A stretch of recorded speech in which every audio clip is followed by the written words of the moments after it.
Anga, could not sleep at night. He became completely indifferent to household life. Once, therefore, in the dead of night, he got up from bed and left Vena's mother, his wife, who was sleeping deeply. He gave up all attraction for his greatly opulent kingdom, and unseen by anyone, he very silently gave up his home and opulence and proceeded towards the forest. Purport by Srila Prabhupada. In this verse, the word Maho Dayodayat indicates that by the blessings of a great soul, one becomes materially opulent. But when one gives up attachment to material wealth, that should be considered an even greater blessing from the great souls. It was not a very easy task for the king to give him, to give up his opulent kingdom and youth, uh, and his kingdom and young faithful wife, but it was certainly a great blessing of the Supreme Personality of Godhead that he could give up the attachment and go out to the forest without being seen by anyone. There are many instances of great souls leaving home in this way. In the dead of night, giving up attachment for home, wife, and money. Text 48. When it was understood that the king had indifferently left home, all the citizens and priests, ministers, friends, and appearance is an appearance in different 40.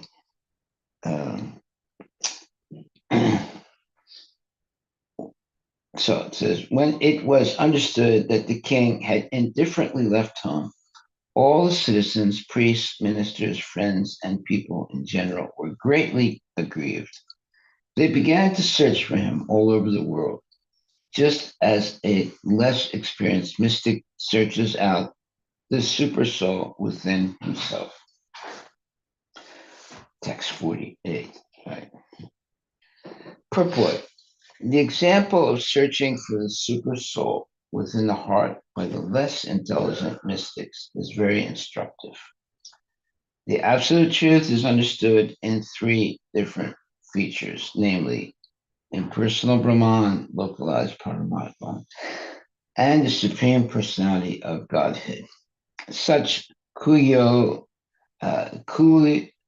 Yogina, or less intelligent mystics, can be can, by mental speculation, reach the point of the impersonal Brahman, but they cannot find the super soul who is sitting within each living entity. When the king left, it was ascertained that he was satisfying a monk desire, that he was, uh, okay.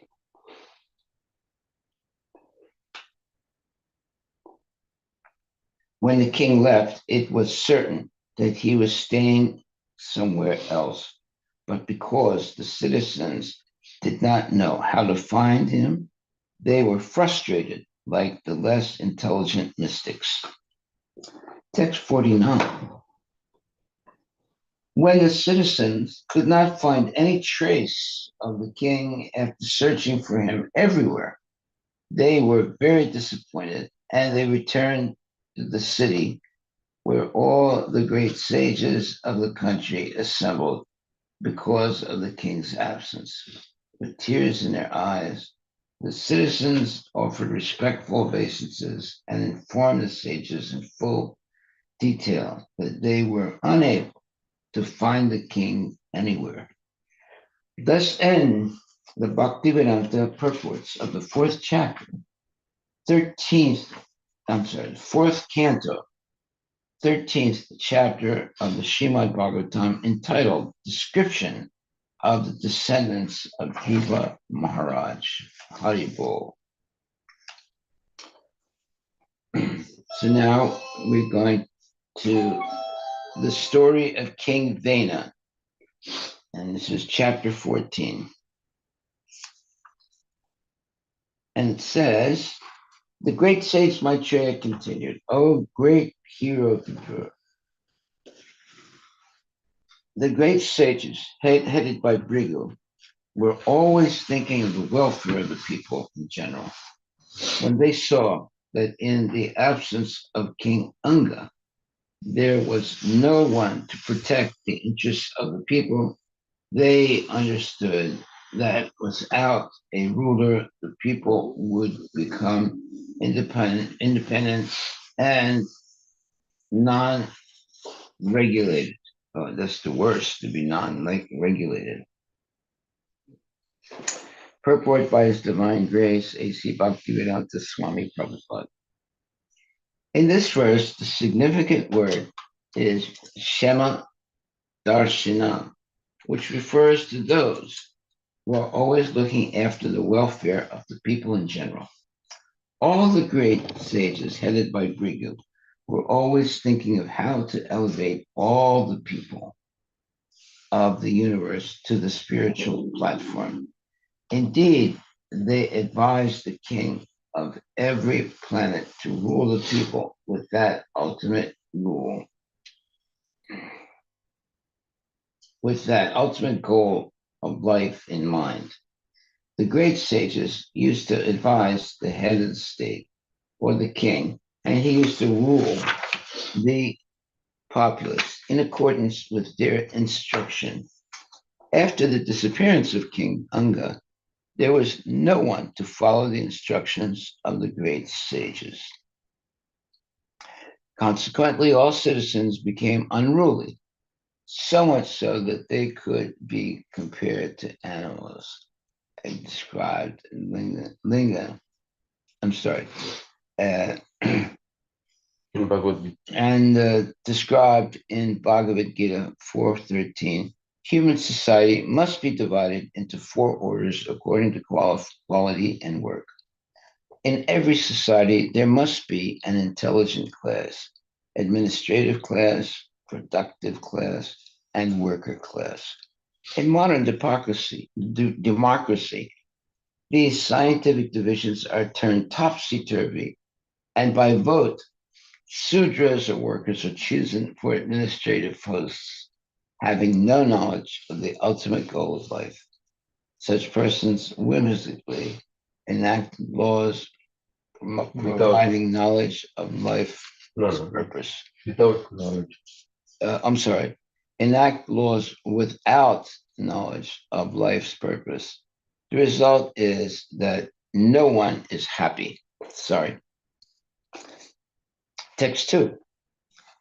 The great sages then called for the Queen Mother, Sunita, and with her permission, they installed Vena on the throne as master of the world. Oh my God, that's a mistake. All the ministers, however, disagreed with this. Text 3. It was already known that Vena was very severe and cruel. Therefore, as soon as all the thieves and rogues in the state heard of his ascendance to the royal throne, they became very much afraid of him. Indeed, they hid themselves here and there as rats hide themselves from snakes. Whoa. So it's in a way good thing, or all the bad people were very afraid of him. Well, we're going to find out now. Purport by Srila Prabhupada. When the government is very weak, rogues and thieves flourish. Similarly, when the government is very strong, all the thieves and rogues disappear or hide themselves. Of course, Vena was not a very good king, but he was known to be cruel and severe. Thus, the state at heart, At least. I'm sorry, thus, the state at least became freed from thieves and rogues. Oh, okay. Text 4. When the king ascended to the throne, he became all powerful with 8 kinds of opulences.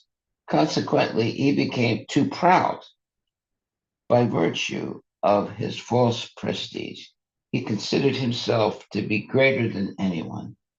Thus, he began to insult great personalities. Wow, that's not a good idea. Mm. In this verse, the word asta vibhuti bihi, meaning by 8 opulences, is very important. The king is supposed to possess 8 kinds of opulences.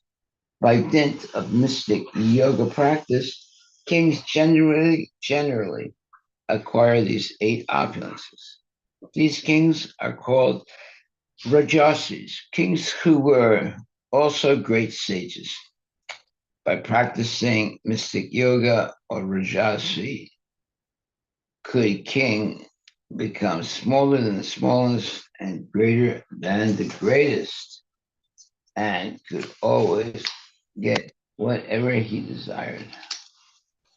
He should also a Rajashi could also create a kingdom, bring everyone under the control of the rule of bring everyone under his control and rule everyone. These were some of the opulences of a king.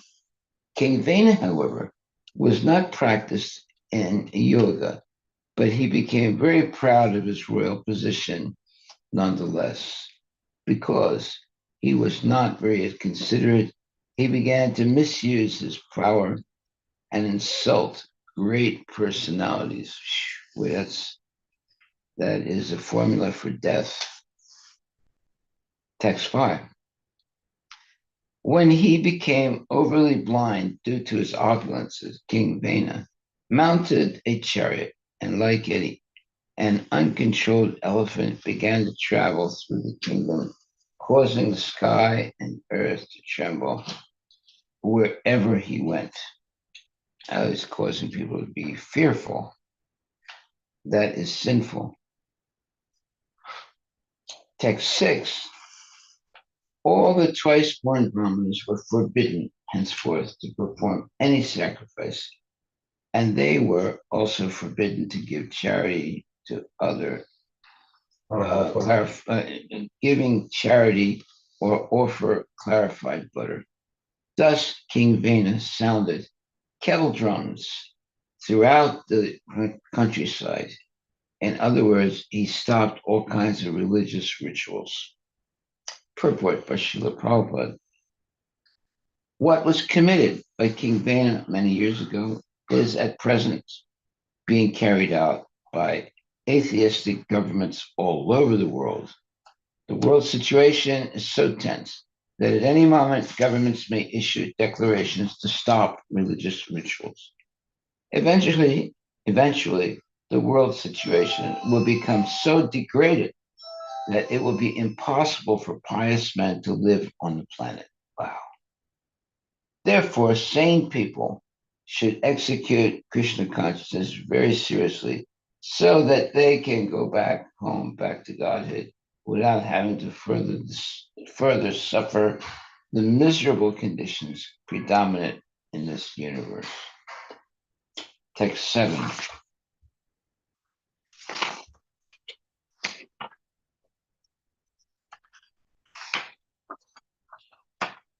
One second.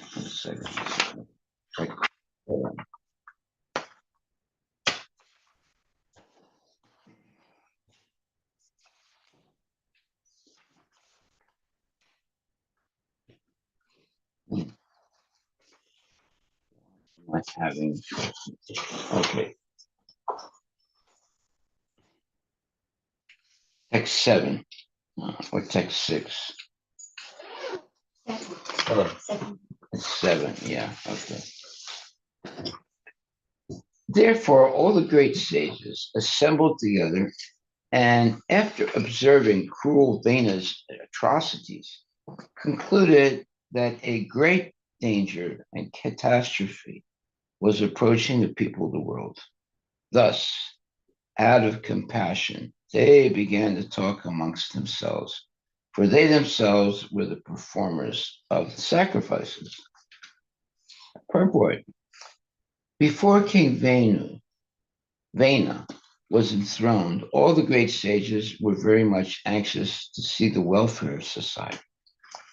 When they saw that King Vena was most irresponsible, cruel, and atrocious, they again began to think of the welfare of the people. It should be understood that sages, saintly persons, and devotees are not unconcerned with the people's welfare. In other words, they are concerned about the people's welfare. Ordinary karmis are busy acquiring money for sense gratification, and ordinary jnanis are socially aloof when they speculate on liberation. But actual devotees and saintly persons are always anxious to see how the people can be made happy, both materially and spiritually. Therefore, the great sages began to consult one another on how to get out of the dangerous atmosphere created by King Vena. Well, get rid of King Vena, then it'll change. When the great sages consulted one another, they saw that the people were in a dangerous position from both directions. When a fire blazes on both ends of a log, the ants in the middle are in a very dangerous situation. Similarly, at that time, the people in general were in a dangerous position due to an irresponsible king on one side and thieves and rogues on the other. And that's the position today. Text 9, seeking to save the state from irregularity, the sages began to consider that it was due to a political crisis that they made Vena king, although he was not qualified. But alas, now the people were being disturbed by the king himself.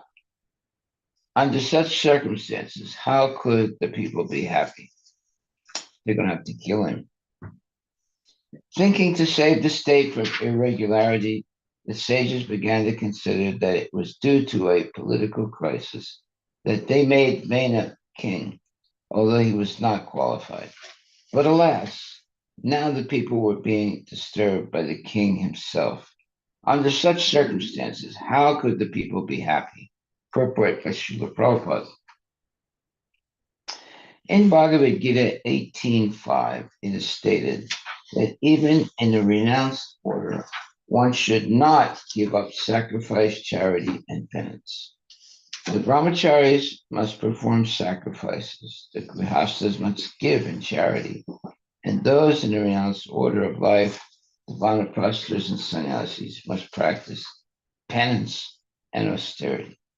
These are the procedures by which everyone can be elevated to the spiritual platform or the spiritual form. When the sages and saintly persons saw that King Venu had stopped all these functions, they became concerned about the people's progress. Saintly people preach God consciousness or Krishna consciousness because they're anxious to save the general populace from the dangers of animalistic life. There must be a good government to see that the citizens are executing their religious rituals, and thieves and rogues must be curbed. When this is done, the people can advance peacefully in spiritual consciousness and make their lives successful. Hare Krishna. Hare. Text 10. The sages began to think within themselves. Because he was born from the womb of Sunita, King Vena is by nature very mischievous. Supporting this mischievous king is exactly like maintaining a snake with milk. Now he has become a source of all difficulties. Purport by Srila Prabhupada. The saintly persons, excuse me, the saintly persons are generally aloof from social activities and the materialistic way of life. King Vena was supported by the saintly persons just to protect the citizens from the hands of rogues and thieves. But after his ascendance to the throne, he became a source of trouble to the sages. Saintly people are especially interested in performing sacrifices and austerities for the advancement of spiritual life. But Vena, instead of being obliged because of the saints' mercy, turned out to be their enemy because he prohibited them from executing their ordinary duties. A serpent who is maintained with milk and bananas simply stores poison in his teeth and awaits the day to bite his master. Ooh, terrible. Text 11. We appointed this Vena king of the state in order to give protection to the citizens, but now he has become the enemy of the citizens. Despite all these discrepancies, we should at once try to pacify him. By doing so, we may not be touched by the sinful results caused by him. I don't think that's going to work, but let's see. Purport by Srila Prabhupada. The saintly sages elected King Vena to become king, but he proved to be mischievous. Therefore, the sages were very much afraid of incurring sinful reaction. The law of karma prohibits a person even to associate with a mischievous individual. By electing Vena to the throne, the saintly sages certainly associated with him. Ultimately, King Vena became so much mischievous that the saintly sages actually became afraid of becoming contaminated by his activities. Wow, that means he was really a bad guy. Thus, before taking any action against him, the sages tried to pacify and correct him so that he might turn from his mischief. Text 12. The saintly sages continued thinking. Of course, we are completely aware of his mischievous nature. No. Oh, yeah. We were. Yet, nevertheless, we enthroned him, enthroned Vena. If we cannot persuade King Vena to accept our advice, he will be condemned by the public, and we will join them. Thus, by our prowess, we shall burn him to ashes. Well, they're going to kill him. Purport. Saintly persons are not interested in political matters, yet they are always thinking of the welfare of the people in general. Consequently, they sometimes have to come down to the political field and take steps to correct the misguided government or royalty. However, in Kali Yuga, saintly persons are not as powerful as they previously were. They used to be able to burn any sinful man to ashes by virtue of their spiritual prowess. Now, saintly persons have no such power due to the influence of the age of Kali. Indeed, the Brahmanas do not even have the power to perform sacrifices in which animals are put into a fire to attain a new life. Under these circumstances, instead of actively taking to politics and taking part in politics, saintly persons should engage in chanting the Maha Mantra, Hare Krishna, Krishna, Krishna, Krishna, Hare Hare, Hare Ram, Hare Ram, Rama Rama, Hare Hare. By the grace of Lord Chaitanya, by simply chanting this Hare Krishna Maha Mantra, the general populace can derive all benefits without political implications. Okay, well, that is the panacea for all problems, chanting Hare Krishna in the age of Kali Yuga. Previous ages, the rules and regulations might have been different, but in the present age of Kali Yuga, the best process to attain peace and prosperity in society is to chant the Hare Krishna mantra continually. Text 13. The great sages, having thus decided, approached King Vena.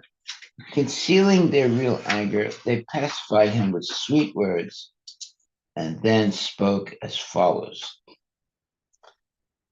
Text 14. The great sages said, Dear King, we have come to give you good advice. Kindly hear us with great attention. By doing so, your duration of life and your opulence, strength, and reputation will increase. Oh, this is interesting. Let's see. King Vena is going to hear them properly. According to Vedic civilization, in a monarchy, the king is advised by saintly persons and sages. By taking their advice, he, meaning the king, can become the greatest executive power, and everyone in his kingdom will be happy, peaceful, and prosperous. The great kings were very responsible in taking instructions given by great saintly personalities. The kings used to accept the instructions given by great sages like Parasara, Vyasadeva, Narada, Devala, and Asita. In other words, they would first accept the authority of saintly persons and then execute their monarchical power. However, in the present age of Kali, the head of government does not follow the instructions given by the saintly persons.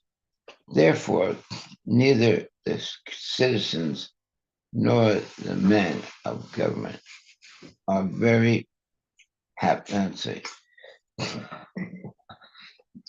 In the present age of Kali, the head of government does not follow the instructions given by the saintly persons. Therefore, neither the citizens nor the men of government are very happy. Their duration of life is shortened, and almost everyone is wretched and bereft of bodily strength and spiritual power. If citizens want to be happy and prosperous in this democratic age, they should not elect rascals and fools who have no respect for saintly persons. Well, that is going on right now in this country as well as throughout the world. Text 15.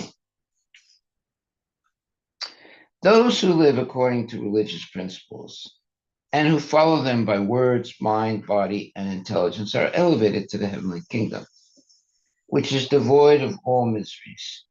Being thus rid of the material influence, they achieve unlimited happiness in life. Well, here's a formula for being happy. That is, those who live according to religious principles and who follow them by words, mind, body, and intelligence are elevated to the heavenly kingdom, which is devoid of all miseries. Being thus rid of the material influence, they achieve unlimited happiness in life. The saintly sages herein, purport by Srila Prabhupada, the saintly sages herein instruct that the king or head of government should set an example by living a religious life. As stated in Bhagavad Gita, religion means worshiping the Supreme Personality of Godhead. One one should not simply make a show of religious life, but should perform devotional service perfectly with words, mind, body, and good intelligence. By doing so, not only will the king or government head rid himself of the contamination of the material modes of nature, but the general public will also,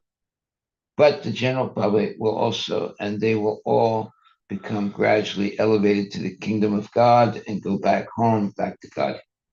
The instructions given herein serve as a summary of how the head of government should execute his ruling power and thus attain happiness not only in this life, but also in the life after death. So, if someone is a ruler of a country, they have to be very careful to,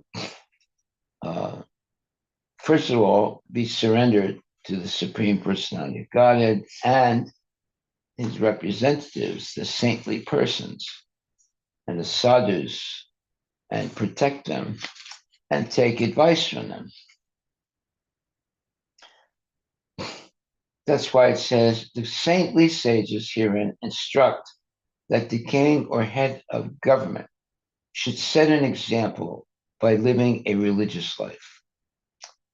As stated in Bhagavad Gita, religion means worshiping the Supreme Personality of Godhead. One should not simply make a show of religious life, but should perform devotional service perfectly with words, mind, body, and good intelligence. By doing so, not only will the king or government head rid himself of the contamination of the material modes of nature, but the general public will also, and they will all become gradually elevated to the kingdom of God and go back home, back to Godhead. The instructions given herein serve as a summary of how the head of government should execute his ruling power and thus attain happiness not only in this life, but in the life after death. Well, I don't think too many heads of countries are acting like this. Text 16. The sages continued, O great hero, for this reason, you should not be the cause of spoiling the spiritual life of the general populace. If their spiritual life is spoiled because of your activities, you will certainly fall down from your opulent and royal position.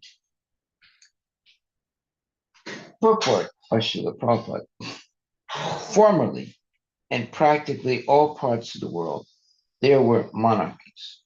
But gradually, as monarchy declined from the ideal life of religion to the godless life of sense gratification, monarchies all over the world were abolished. However, simply by abolishing monarchy and replacing it with democracy is not sufficient unless the government men are religious and follow in the footsteps of great religious personalities. Yeah, there's a saying that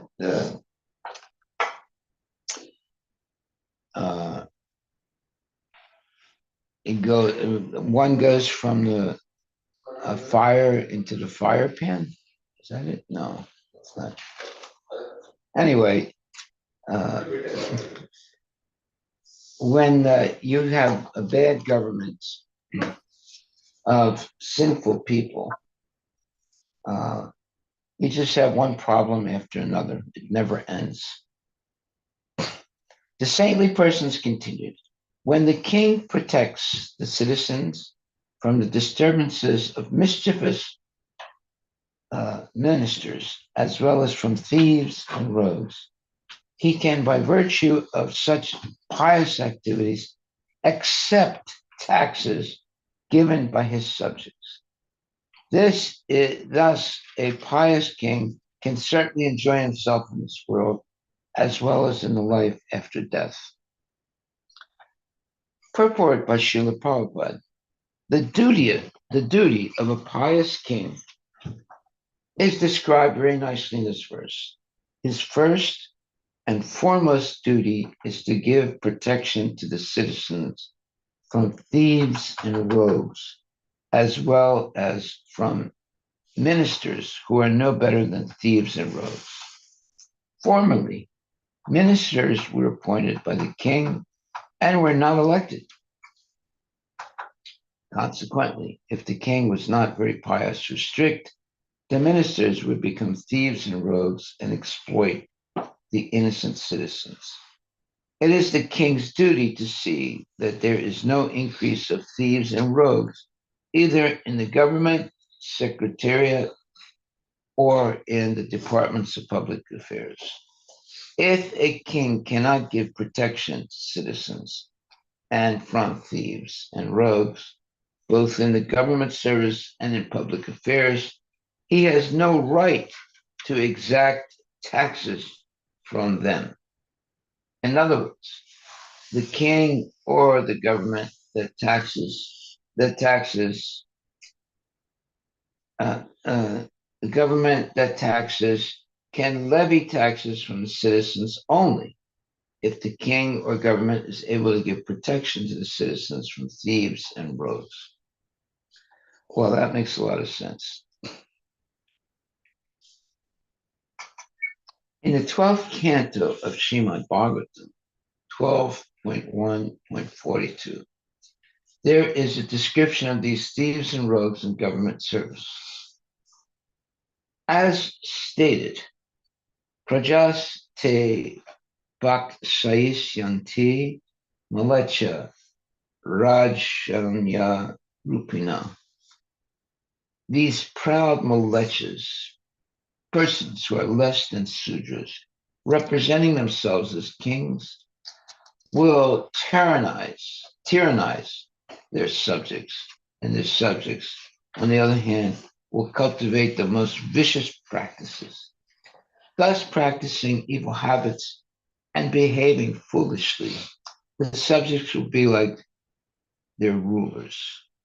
The idea is that in the democratic days of Kali Yuga, the general population will fall down to the standard of Sudras. As stated, Kalo Sudra Sambhava, practically the whole population of the world will be Sudra. A Sudra is a fourth class man who is only fit to work for the three higher social castes. Being fourth class men, Sudras are not very intelligent. Since the population has fallen in these democratic days, they can only elect a person in their category. But a government cannot run very well when it is run by Sudras. The second class of men, known as Kshatriyas, are especially meant for governing a country under the direction of saintly persons, or the Brahmanas, who are supposed to be very intelligent. In other words, in Satya Yuga, Treta Yuga, and Dwapara Yuga, the general populace was not so degraded, and the head of government was never elected. The king, see, that's an important point. And Prabhupada makes that point too. He says that he has often said that he doesn't believe in elections. He believes that it's better to have a king, but the king has to be trained properly. If he's properly trained, there will be very good government for a long time. And therefore it says the general populace was not so degraded, and the head of government was never elected. The king was the supreme elective personality, and if he caught any ministers stealing like thieves and rogues, he would at once have them killed or dismissed from service. As it was the duty of the king to kill thieves and rogues, it was similarly his duty to immediately kill dishonest ministers in government service.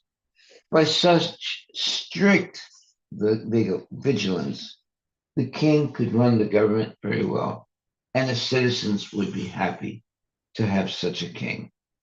The conclusion is that unless the king is perfectly able to give protection to the citizens from rogues and thieves, he has no right to levy taxes from the citizens for his own sense gratification. However, if he gives all protection to the citizens and levies taxes on them, he can live very happily and peacefully in this life, and at the end of this life be elevated to the heavenly kingdom or even the Vaikunthas, where he will be happy in all respects. Text number 18. The king is supposed to be pious, in whose state and cities the general populace strictly observes the system of 8 social orders of Varna and Ashrama. So that means there are 4 Varnas and there are 4 Ashramas. And where all citizens engage in worshiping the Supreme Personality of Godhead by their particular occupations. Right. Purport. The state's duty and the citizen's duty are very nicely explained in this verse. The activities of the government head or king, as well as the activities of the citizens, should be so directed that ultimately everyone engages in devotional service to the Supreme Personality of God. The king or government head is supposed to be the representative of the Supreme Personality of Godhead and is therefore supposed to see that things go on nicely and that the citizens are situated in the scientific social order comprised of 4 Varnas and 4 Ashramas. In the pure Vishnu Purana, it is stated that unless people are educated or situated in the scientific social order comprised of 4 Varnas, Brahmana, Kshatriya, Vaishya, and Sudra, and 4 Ashramas, Brahmacharya, Grihastha, Vanaprastha, and Sannyasa, society should never be considered real human society, nor can it make any advancement toward the ultimate goal of human life. It is the duty of the government to see that everyone goes on in terror, and everything goes on in items of Varna and Ashrama. As stated herein, Bhagavan Yagya Purusha, the Supreme Personality of Godhead Krishna, is the Yagya Purusha, meaning the enjoyer of all the yagyas or ceremonies that are performed for purification.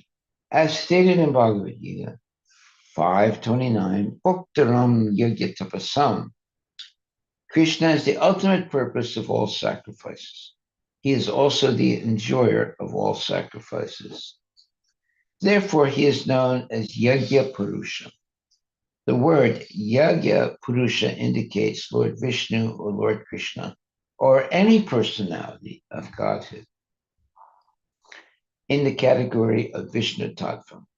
In perfect human society, people are situated in the orders of Varna and Ashrama and are engaged in worshiping Lord Krishna by their respective activities. Every citizen is engaged in an occupation, renders service by the resultant actions of his activities. This is the perfection of life. As stated in Bhagavad Gita 18:46,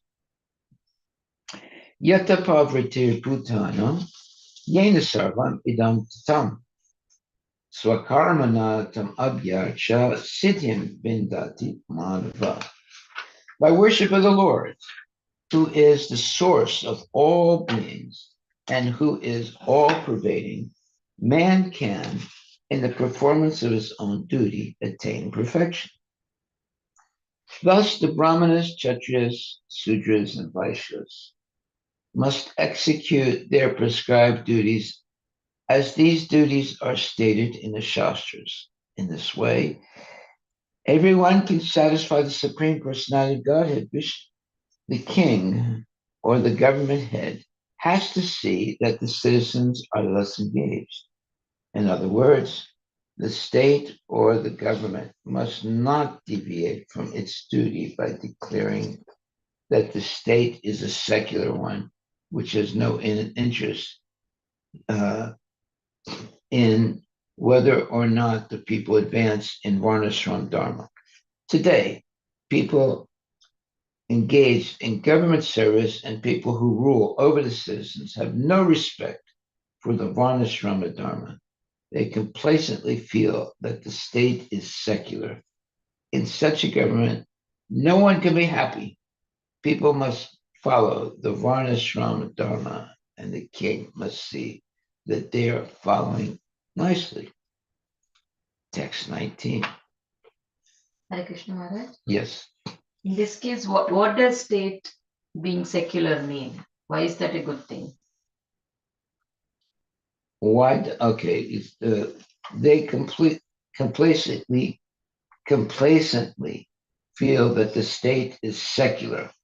In such a government, no one can. So secular means they're not controlled by any religious rules. They are not religious. So, for example, most all of the modern governments are secular, right? Whereas previously, all the rulers and the processes of governance were religious or semi-religious.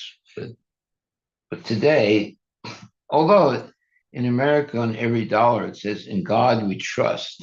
Yeah, I never saw the meaning of secular. And I was just seeing it says denoting attitudes, activities, or other things that have no religious or spiritual basis. Yes, right, exactly. Because I always thought secular means seeing everybody as equal, which is a good thing. Because we always talk about we should be secular. No, it's secular. The main meaning of it is not non-religious. They complacently feel that the state is secular. In such a government, no one can be happy. So even though in the United States, on every dollar it says, "In God we trust," right? But now even the politicians, they say that the state, our state, is secular, meaning they don't believe in God. They complacently feel that the state is secular. In such a government, no one can be happy. The people must follow the Varnashrama Dharma, and the king must see that they are following it nicely. Text 19. O noble one, if the king sees that the Supreme Personality of Godhead, the original cause, the cosmic manifestation, and the supersoul within everyone is worshipped, the Lord will be satisfied. Okay. Purport. It is a fact that the government's duty is to see that the Supreme Personality of Godhead is satisfied by the activities of the people as well as by the activities of the government. That's why it says it's government's duty. Well, there is no possibility of happiness if the government or the citizenry have no idea of Bhagavan, the Supreme Personality of Godhead, who is the original cause of the cosmic manifestation, or if they have no knowledge of Bhuta Bhavana, who is Vishvatma, or the super soul, the soul of everyone's soul. The conclusion is that without engaging in devotional service, neither the citizens nor the government can be happy in any way. At the present moment, neither the king nor the governing body is interested in seeing that the people are engaged in the devotional service of the Supreme Personality of Godhead. Rather, they are more interested in advancing the machinery of sense gratification. Consequently, they are becoming more and more implicated in the complex machinery of the stringent laws of nature. People should be freed from the entanglement of the three modes of material nature. And the only process by which this is possible is surrender unto the Supreme Personality of Godhead. This is advised in Bhagavad Gita. Unfortunately, neither the government nor the people in general have any idea of this surrender. They are simply interested in intense gratification, sense gratification, and in being happy in this life. The word Nija Sasane, in his own governmental duty, indicates that both the government and the citizens are responsible for the execution of Varnashrama Dharma. Once the populace is situated in the Varnashrama Dharma, there is every possibility of real life and prosperity both in this world and in the next. Text 20.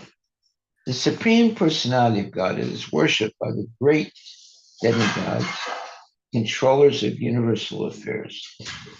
When he, meaning God, is satisfied, nothing is impossible to achieve. And that's a very nice statement.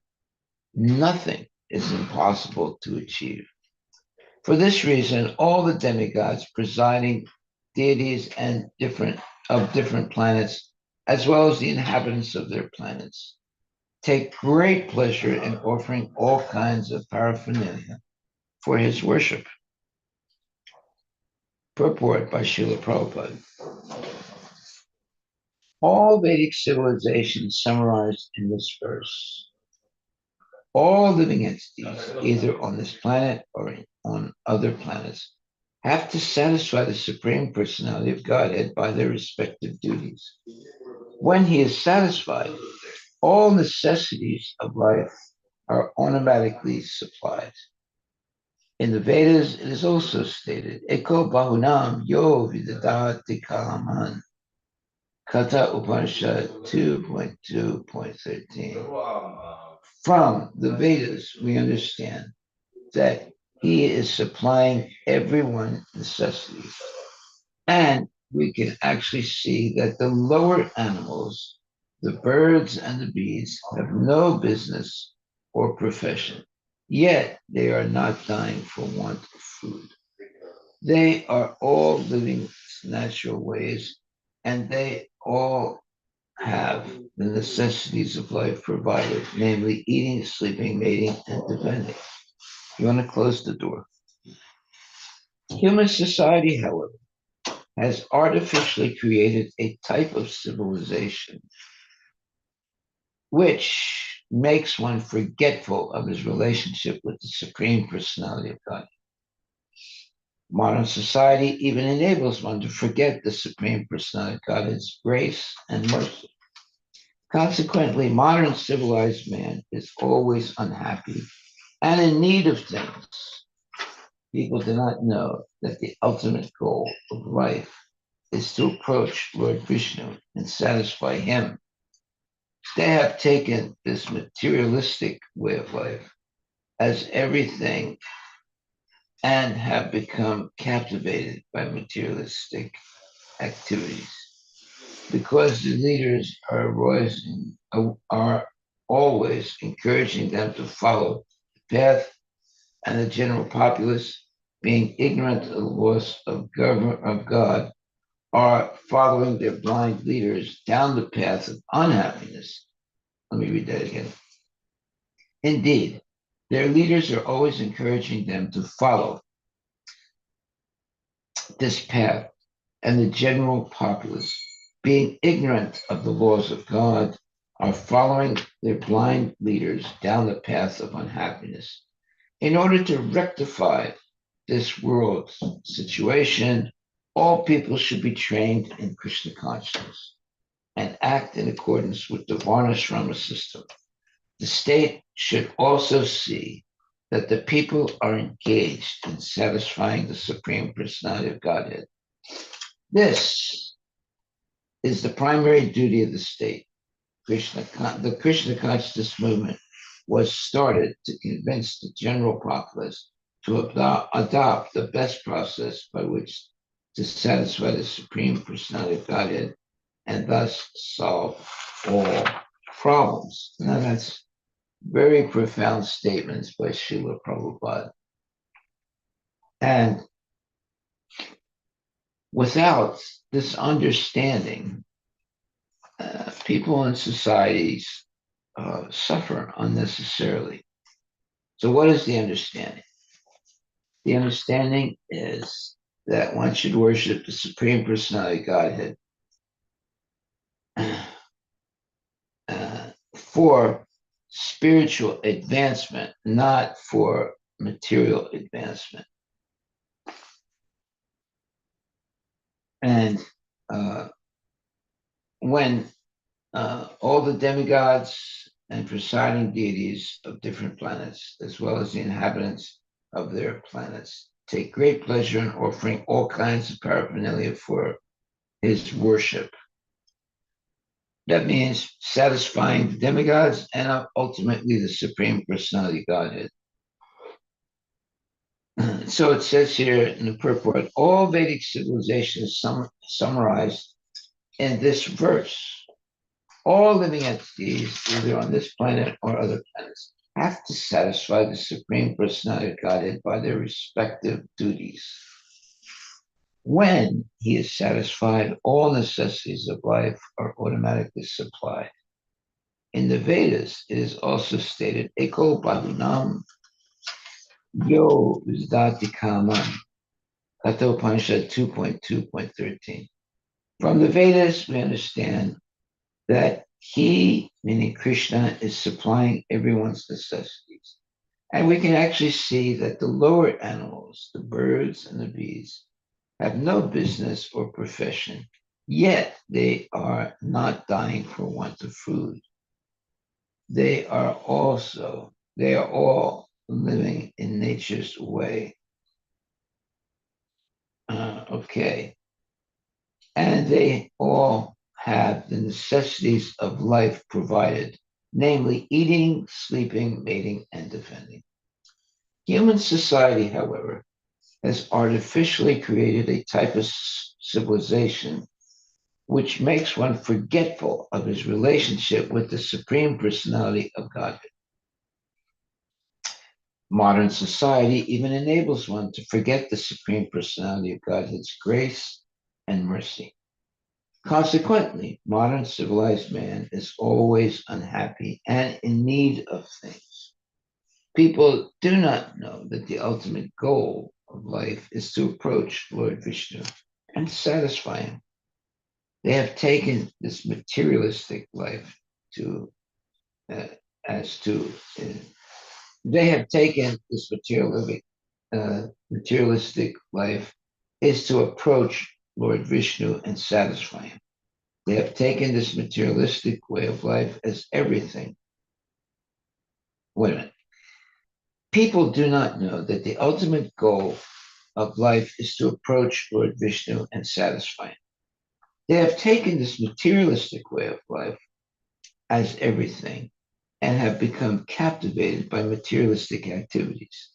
Indeed, their leaders are always encouraging them to follow this path, and the general populace, being ignorant of the laws of God, are following their blind leaders down the path of unhappiness in order to rectify this world situation. All people should be trained in Krishna consciousness and act in accordance with the Varnashrama system. The state should also see that the people are engaged in satisfying the Supreme Personality of Godhead. This is the primary duty of the state. The Krishna consciousness movement was started to convince the general populace to adopt the best process by which to satisfy the Supreme Personality of Godhead and thus solve all problems.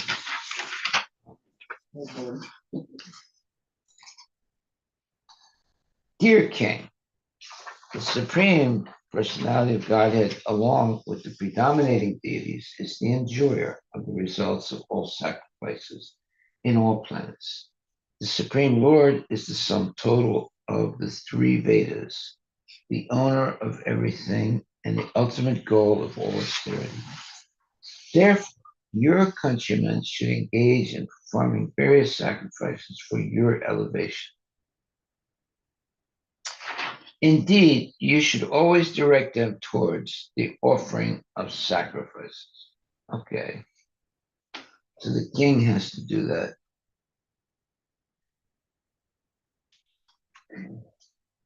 When all the brahmanas engage in performing sacrifices in your kingdom, all the demigods who are plenary expansions of the Lord will be very much satisfied by their activities and will give you your desired result. Therefore, O king, O hero, do not accept sacrifices and the sacrificial performances. Do not stop. I'm sorry.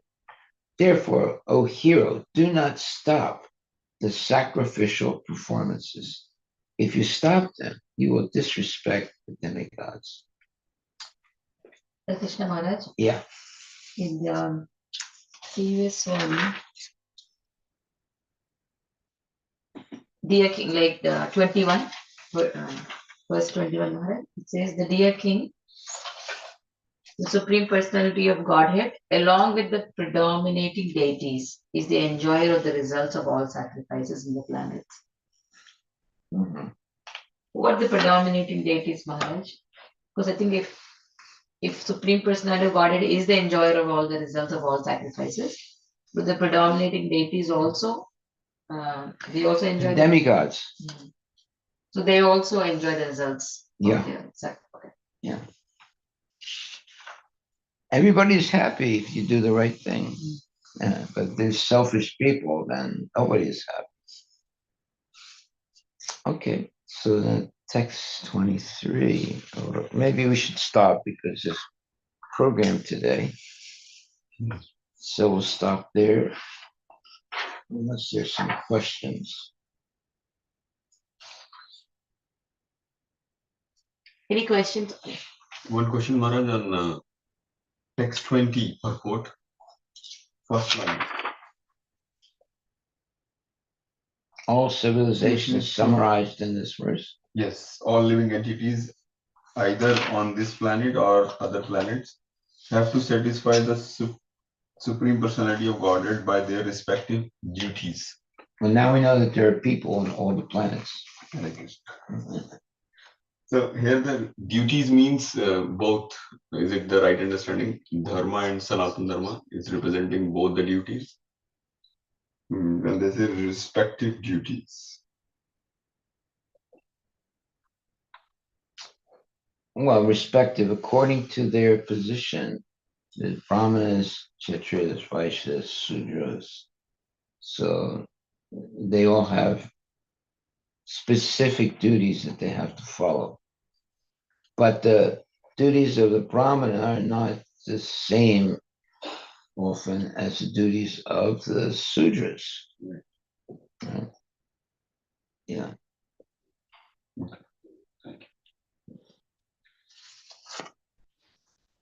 Krishna Maharaj. Yeah. In verse 17, the last statement and the last sentence. However, if he gives all protection to the citizens and levies taxes on them, he can live very happily and peacefully in this life. And at the end of this life, be elevated to the heavenly kingdom or even to the Vaikunthas, where he will be happy in all respects. The question I had, Maharaj, when will a king be elevated to the heavenly kingdom? Well, and, it's and all. when will he be elevated to Vaikuntha? What is the difference, Maharaj? Well, okay. It says the conclusion is that unless the king is perfectly able to give protection to the citizens from rogues and thieves, he has no right to levy taxes from the citizens for his own sense gratification.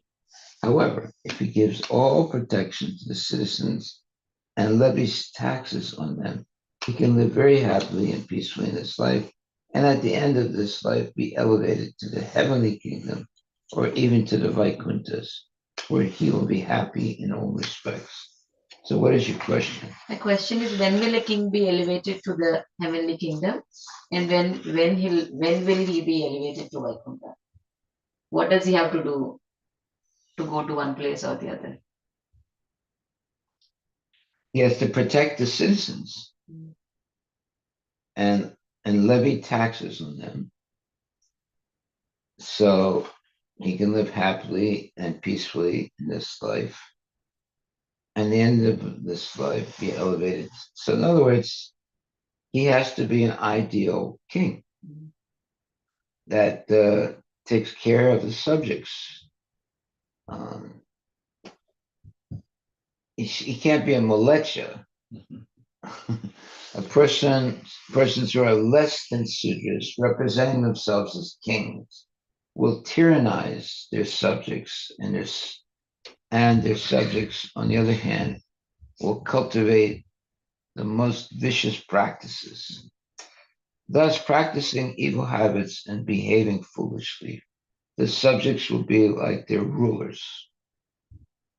The idea is that in the democratic days of Kali Yuga, the general population will fall down to the standard of Sudras. As stated, Kalo Sudra Sambhava, particularly the whole population of the world will be Sudra. A Sudra is a fourth class man who is only fit to work for the three higher social castes. Being fourth class men, Sudras are not very intelligent. Since the population has fallen in these democratic days, they can only elect a person in their category. But a government cannot run very well when it is run by Sudras. The second class of men, known as Kshatriyas, are especially meant for governing a country under the direction of saintly persons or brahmanas who are supposed to be very intelligent. In other ages, in Satya Yuga, Treta Yuga, and Dwapara Yuga, the general populace was not so degraded, and the head of government was never elected.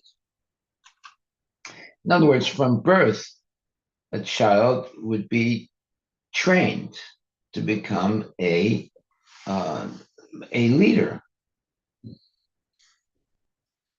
Well, we still see that today. I mean, those countries that have monarchy still, like England, a child is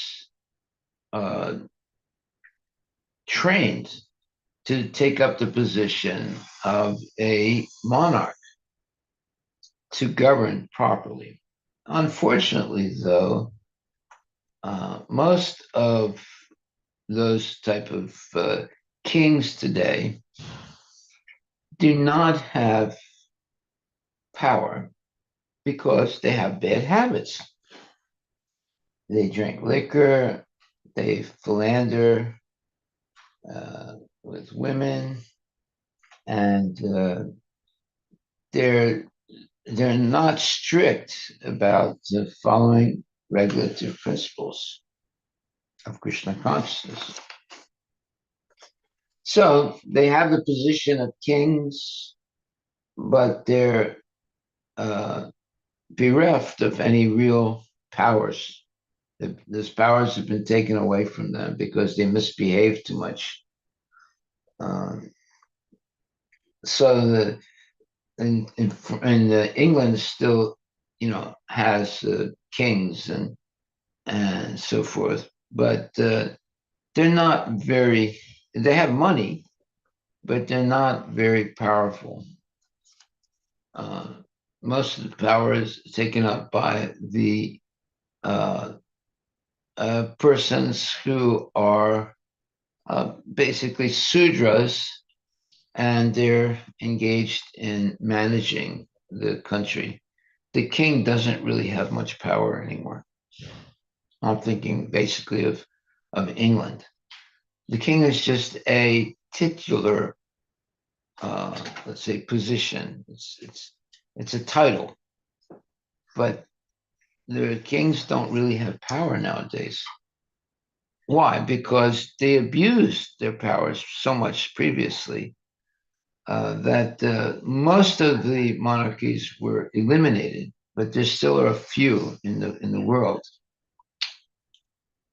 That's what happens when you abuse your position of power. You lose all credibility, and people don't want to follow you anymore. Okay.